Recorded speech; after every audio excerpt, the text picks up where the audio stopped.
सेवा पखवाड़ा कार्यक्रम के शुभारंभ के अवसर पर लखनऊ के आज के इस कार्यक्रम में समारोह में उपस्थित उत्तर प्रदेश सरकार में मंत्रिमंडल के मेरे वरिष्ठ सहयोगी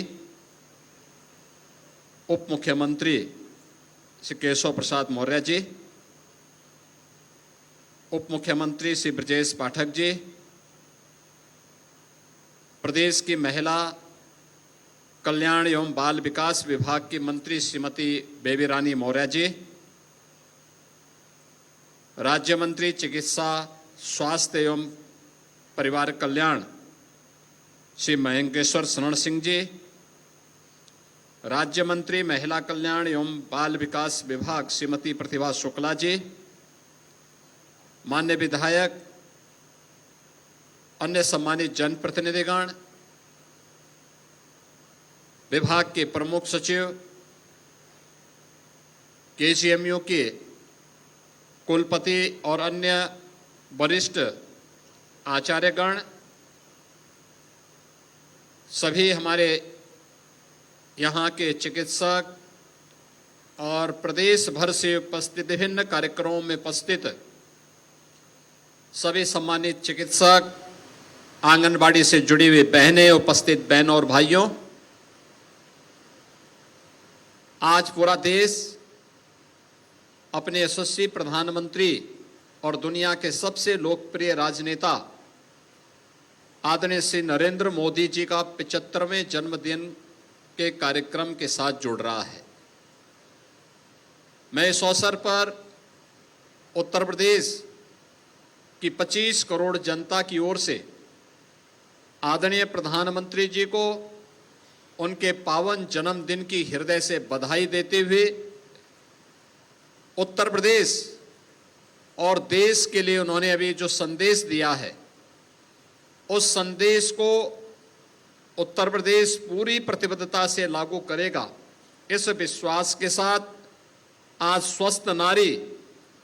सशक्त परिवार कार्यक्रम में हर उत्तर प्रदेश वासी से जुड़ने का आह्वान करता हूं और विशेष तौर पर आधी आबादी को इस अभियान के साथ जुड़ने का आह्वान करता हूं। हम सब जानते हैं कि 2014 में देश के प्रधानमंत्री बनने के बाद प्रधानमंत्री मोदी जी ने देशवासियों के सामने आगे बढ़ने के अनेक कार्यक्रम तय किए। नारी सशक्तिकरण की दिशा में उठाए गए कदमों को अगर हम देखते हैं तो बेटी बचाओ बेटी पढ़ाओ का कार्यक्रम हो, मातृवंदना का अभियान हो, या फिर देश की सर्वोच्च पंचायत, संसद और विधानसभाओं में महिलाओं के लिए 33% आरक्षण के लिए नारी शक्ति वंदन अधिनियम, ये सभी महिला सशक्तिकरण और मातृशक्ति के सम्मान से जुड़े हुए वह अभियान हैं जिसे नया भारत पूरे मनोयोग से स्वागत करता है और उनका अभिनंदन करता है। आदरणीय प्रधानमंत्री जी की इस प्रेरणा से उत्तर प्रदेश सरकार ने पिछले 8 वर्ष के अंदर इस दिशा में अनेक कदम बढ़ाए। खास तौर पर बेटी की निःशुल्क शिक्षा की व्यवस्था हो, या फिर मुख्यमंत्री कन्या सुमंगला योजना, जो अलग अलग चरणों में बेटी को जन्म लेने से लेकर के बेटी को स्नातक तक की शिक्षा के लिए 25,000 रुपए के पैकेज की व्यवस्था प्रदान करता है। मुख्यमंत्री सामूहिक विवाह योजना के माध्यम से हर बेटी की शादी में मुख्यमंत्री सामूहिक विवाह योजना में 1 लाख रुपए की सहायता राज्य सरकार के द्वारा उपलब्ध करवाने का कार्यक्रम है। या फिर प्रदेश के स्तर पर चलने वाले वे सभी अभियान जो आज नारी शक्ति को सशक्तिकरण की ओर आगे बढ़ाने में अपना योगदान दे रहे हैं। और उसी क्रम में प्रधानमंत्री जी ने आज अपने पावन जन्मदिन पर देशवासियों को स्वस्थ नारी सशक्त परिवार के जिस अभियान के साथ जोड़ा है, उस अभियान का शुभारंभ आज हम लोगों ने लखनऊ में, और मुझे बताते हुए प्रसन्नता है कि अभियान स्वास्थ्य शिविर के माध्यम से महिला संबंधी जो विभिन्न प्रकार के स्वास्थ्य संबंधी समस्याएं होती हैं, उन सब के अभियान को पूरे प्रदेश भर में एक साथ 20,324 शिविरों के माध्यम से यह कार्यक्रम स्वास्थ्य विभाग के द्वारा संचालित हैं, जिनमें रक्त की जांच, ब्लड प्रेशर, डायबिटीज की जांच, ओरल कैंसर, स्तन कैंसर, सर्वाइकल कैंसर, एनीमिया की जांच, उच्च जोखिम वाली महिलाओं के लिए ट्यूबरक्लोसिस की जांच, गर्भवती महिलाओं की प्रसव पूर्व देखभाल एवं परामर्श, बच्चों के टीकाकरण के अलावा विभिन्न स्वास्थ्य संबंधी जागरूकता का यह पखवाड़ा कार्यक्रम आज से प्रारंभ हुआ है। और यह न केवल स्वस्थ नारी की जांच से जुड़ा हुआ अभियान है, बल्कि परामर्श से जुड़ा हुआ अभियान है, बल्कि उनके निःशुल्क उपचार का अभियान इसके साथ ही इस 15 दिन के विशेष अभियान के साथ जुड़ रहा है। जहां एक ओर यह कार्यक्रम स्वास्थ्य विभाग के द्वारा संचालित है, तो वहीं दूसरी ओर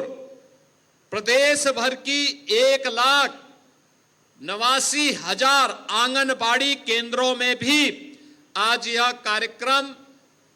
नारी जागरूकता के अभियान के साथ आंगनबाड़ी केंद्रों में भी इस अभियान को जोड़ने का कार्यक्रम किया गया है। इसके माध्यम से आज युवा शक्ति के द्वारा पेशेवर रक्तदाताओं को हतोत्साहित करने और रक्तदान के प्रति प्रोत्साहित करने के लिए 507 स्थानों पर रक्तदान शिविर के भी बृहद आयोजित किए जा रहे हैं। ये सभी कार्यक्रम इसलिए किए जा रहे हैं जिससे प्रत्येक नागरिक के जीवन में व्यापक परिवर्तन किया जा सके। मुझे बताते हुए प्रसन्नता है कि आज उत्तर प्रदेश के अंदर ग्रामीण क्षेत्र में महिला स्वयंसेवी समूहों की संख्या 10 लाख है, जिनके माध्यम से लगभग 1 करोड़ बहनें महिला स्वयंसेवी समूह के अभियान के साथ जुड़ करके आत्मनिर्भर उत्तर प्रदेश के लक्ष्य को आगे बढ़ाने में अपना योगदान दे रही हैं। नगरीय क्षेत्रों में भी लगभग 1 लाख महिला स्वयंसेवी समूहों के माध्यम से 10 लाख महिलाएं इस कार्यक्रम के साथ जुड़ी हुई हैं, जो नगरीय क्षेत्रों में भी आत्मनिर्भरता और व्यापक जन जागरण के इस विराट कार्यक्रम को आगे बढ़ाने का काम कर रहे हैं। आंगनवाड़ी केंद्रों के माध्यम से पोषाहार का जो अभियान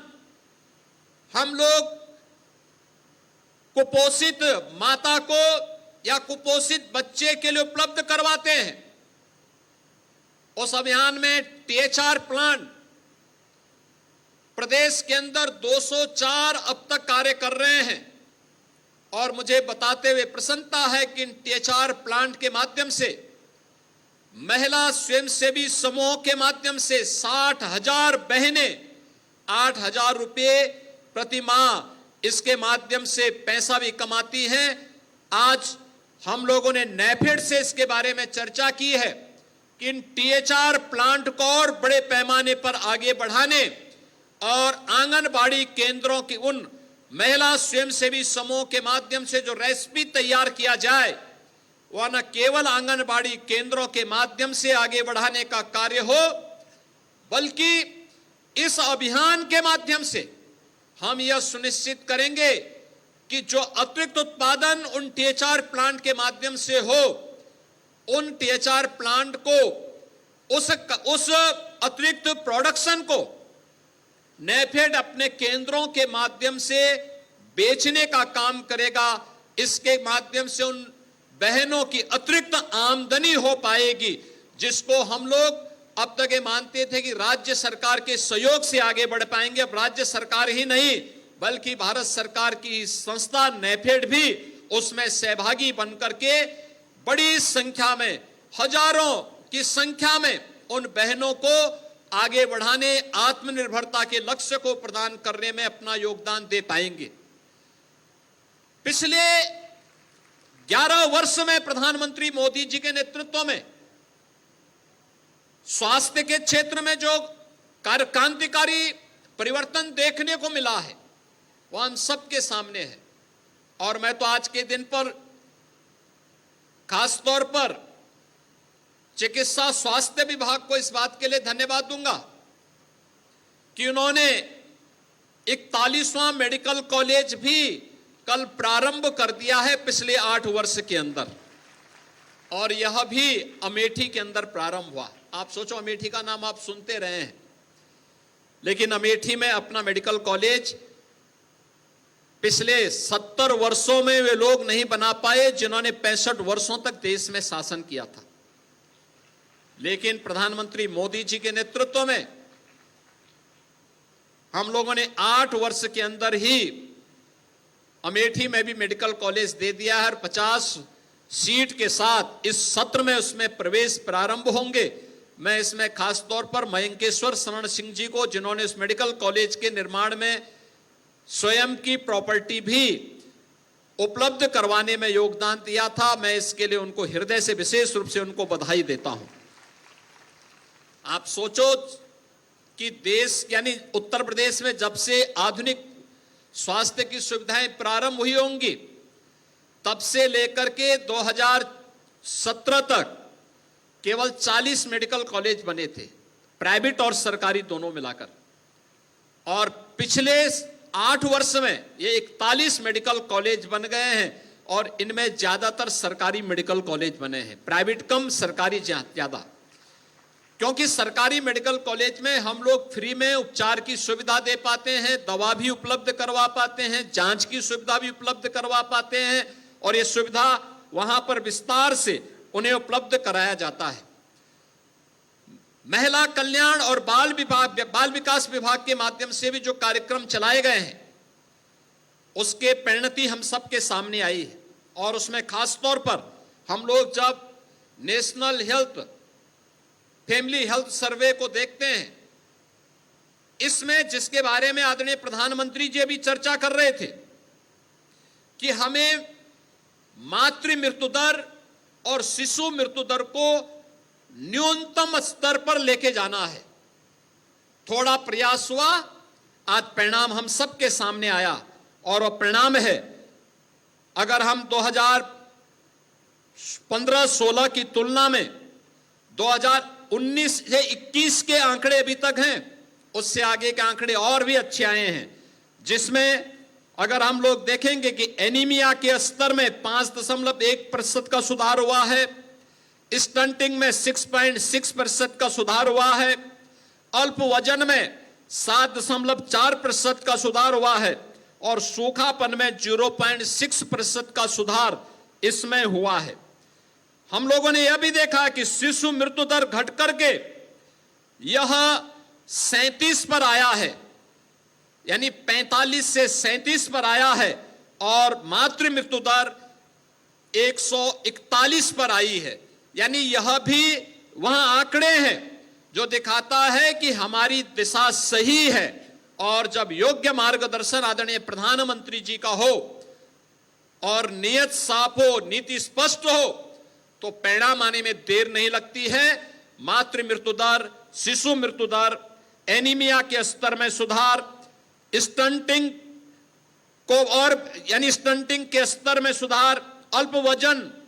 में सुधार करने की व्यवस्था, सूखापन से मुक्ति की व्यवस्था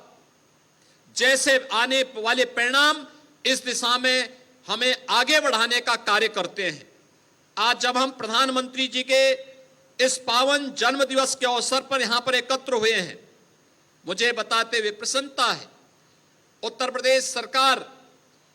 इस वर्ष स्कूल मर्जर के कार्यक्रम के माध्यम से आंगनबाड़ी केंद्रों को अपना भवन देने के साथ ही एक बड़े अभियान को भी लेने जा रही है, जिसमें 3 वर्ष से लेकर के 6 वर्ष के हर बच्चे को एक अतिरिक्त पोषण मिशन के साथ हम जोड़ करके अपने प्रदेश के बचपन को ही सुरक्षित रखने के बड़े कार्यक्रम को आगे बढ़ाएंगे। क्योंकि यह बचपन उसका सुरक्षित हो गया तो उसका जीवन अपने आप ही सुरक्षित हो जाएगा, अपने आप ही सुरक्षित हो जाएगा। यह हमारा सौभाग्य है कि यह सीजन प्रदेश के 28 से 30 जनपदों के लिए आज से 8 वर्ष पहले भय और दहशत का हुआ करता था। भय और दहशत का माहौल किस कदर होता था, हर मां सशंकित रहती थी, पता नहीं कब किसके साथ क्या घटना घटित हो जाए, कौन बच्चा चपेटे में आ जाए। इंसेफ्लाइटिस की बीमारी असमय उन बच्चों को निगल लेती थी। लेकिन पिछले 8 वर्ष के अंदर किए गए प्रयासों का परिणाम है कि आज इंसेफ्लाइटिस पूरी तरह समाप्त हो चुकी है उत्तर प्रदेश में। इस बीमारी ने 40 वर्ष में 50,000 मासूम बच्चों को निगला था। आज यह बीमारी पूरी तरह समाप्त हो गई है। अब हमारा प्रयास है मलेरिया, डेंगू, कालाजार, चिकनगुनिया जैसी बीमारियों को भी पूरी तरह नियंत्रित करें। ट्यूबरक्लोसिस को पूरी तरह हम समाप्त करने की दिशा में आगे बढ़ें। और मुझे प्रसन्नता है कि निक्षय मित्र बन रहे हैं। अभी मंच पर आपने देखा होगा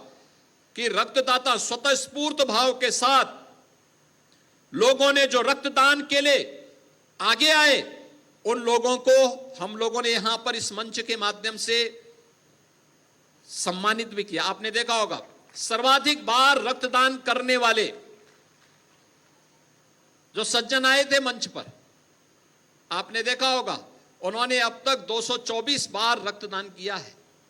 और कितनी हेल्थी बॉडी थी उनकी। ये बोलना कि रक्तदान करने में दिक्कत होगी, कोई भी स्वस्थ मनुष्य जो 17 वर्ष से लेकर 50 वर्ष के बीच का है, हर तीसरे महीने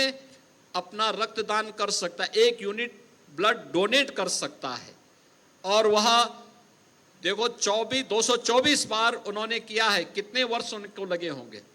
और बॉडी उनकी पूरी तरह स्वस्थ है। मैंने देखा कि बहनें भी यहां पर रक्तदान करने में पीछे नहीं हैं, उन्हें भी हमने मंच पे यहां पर